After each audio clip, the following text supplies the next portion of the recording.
For the first time, a mainline Neptunia game has made it onto the Switch. It's Megadimension Neptunia V2.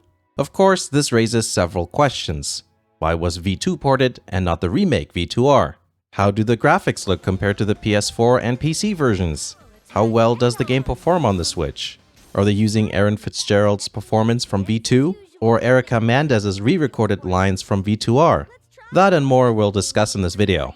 And I'd also like to thank Idea Factory for providing me with a download code for this game so that I could check it out and show you what I think. Maybe we should just answer the English voice actor question right away. Noir is voiced by her original voice actress, Aaron Fitzgerald. Hey Neptune, didn't you say you had something important to tell us at this tea party? No, that's a good idea. What? Hear me out. I'm ignoring the part about blowing the budget, of course. It could have gone either way, but I'm guessing since it's a port of the original game, they decided to not replace her performance like they did with the remake. So let's compare the visuals and performance between the Switch, PS4, and PC versions of V2. The Switch is subject to a lot of port reviews, but rightly so. The system is obviously just not as powerful as its competitors, and naturally people want to know if and how graphics and performance are affected. The good news is that you can actually change a few graphic settings, which we'll take a look at in a second. Starting up the game feels very much like the PS4 version. The menus are 1080p and they run at 60 FPS, so that's good. Disgaea 5 is an example where the menus were not 1080p and therefore the text was blurry. Thankfully that's not the case here with V2. The live 2D cutscenes are smooth and look just like the PS4 and PC versions. Mouth movements are smooth and so are the transitions between sprites. Occasionally there's a stutter when characters shuffle across the screen or an effect happens. It's not really that noticeable and it doesn't happen all the time. Once you see the in-game cutscenes, the differences between the Switch port and the others become more apparent. No matter what you change your graphic settings to, the frame rate will be highly dependent on the environment that you're in, and also what you're pointing the camera to.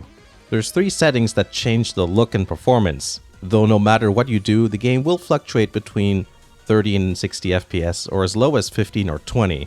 I will say that 60 FPS is quite rare. So think, an approximately 30 FPS experience with some dips below that. You can enable or disable shadows, outlines, and effects. The outline setting doesn't seem to impact performance, and I consider it part of the art style, so I just leave it on. Not that it makes too much of a difference. Effects are that bloom and shading that you see in the PS4 and PC game. It's off by default, which is why the Switch version looks so flat at first. The shadow setting only affects character shadows, so they don't change the image too much, except that it does make the characters seem a little floaty. With everything on, the Switch game looks very close to the PS4 and PC version. Remember in the Neptunia graphics comparison video how the shading looked different on the PS4 and PC? Well, the Switch version is a bit different too. In terms of color balance and shading, it doesn't look like either of the other versions. It's kind of like a mix of the two, plus a slight lack of depth. The major giveaway here is, if you look at the Switch version in this dungeon here, the grass seems just a little bit more pixelated, and then the shading is a bit flatter on the sakura tree leaves. Strangely, the effects setting doesn't affect the frame rate as severely as shadows. My preference is to have everything enabled except shadows.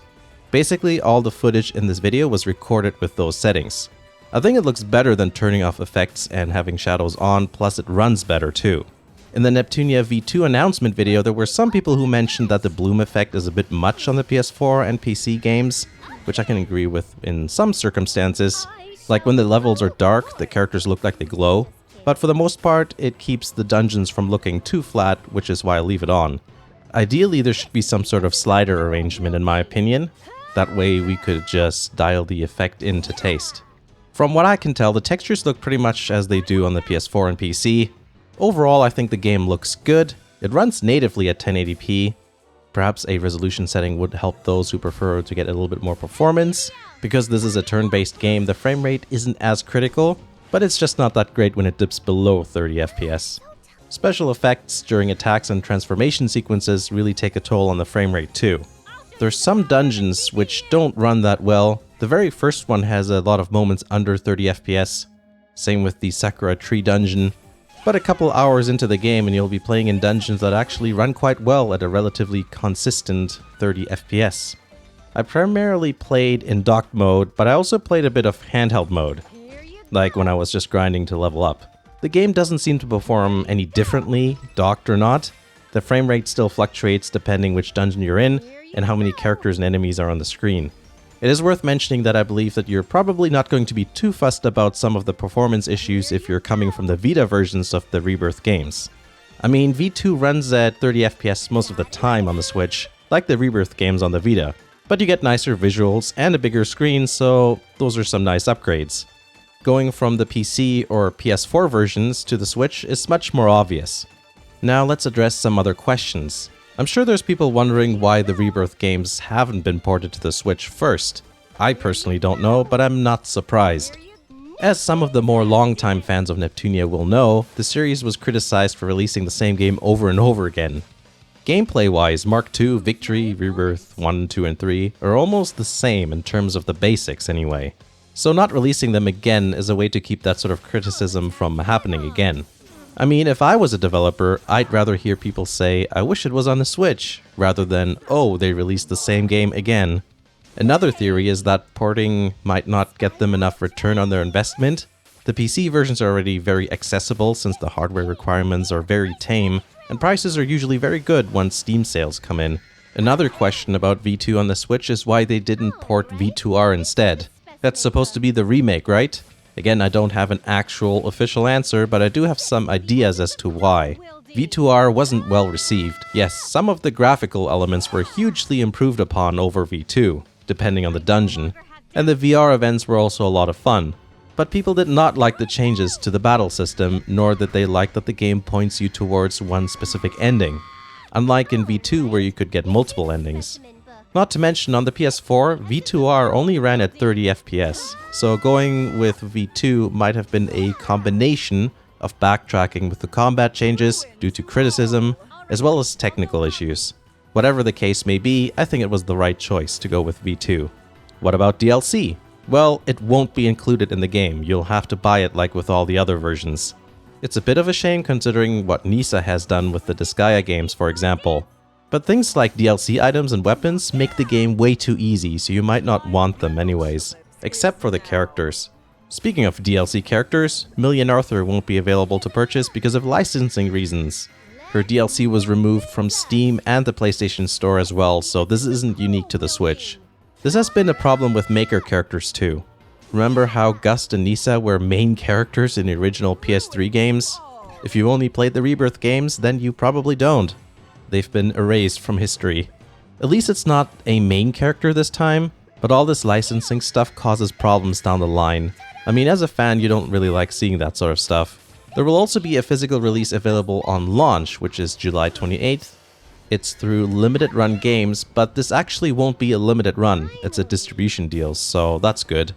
If you choose to go digital, it's 6.9 gigabytes in size, and it supports cloud save if you have a Switch Online subscription. One strange thing I want to mention also is that you might want to turn down the rumble in the game settings. I think it's a bit much. Not really in docked mode, but in handheld mode. I set it all the way down to about 10%, and it's still quite strong. It made my Joy-Con rattle, which was really annoying and loud. So if you're playing this game while taking care of business, other family members might hear loud vibrating noises coming from the bathroom and misunderstand the situation. So yeah, just a friendly YSN PSA. So in the end, what do I think of Megadimension Neptunia V2 on the Switch? Well, I liked the game. I think that's not a secret. Back when it came out, it was a great improvement over the Rebirth games in graphics and gameplay. Basically, it took a lot of the rougher bits and refined the formula. In terms of the actual Switch port, I think it's pretty decent given the fact that Neptunia is a series operating on a budget. A lot of the game's look has been preserved, and with the settings that I have it on, I think the performance is pretty decent as well, given that it's a turn-based game. I hope you liked this overview of the Switch port of Megadimension Neptunia V2. If you liked the video, consider showing the channel some love. Patreon members get to see videos before they come out, as well as get access to update posts. So if that interests you, check that out. Same with the YouTube channel membership. There's also a merch store, so that's a good way to support the channel as well if you prefer, a sort of like a one-time contribution thing instead of a subscription. Thank you to everyone who supports the channel. You can see the names listed here. Thank you for watching, and I'll see you again in the next video.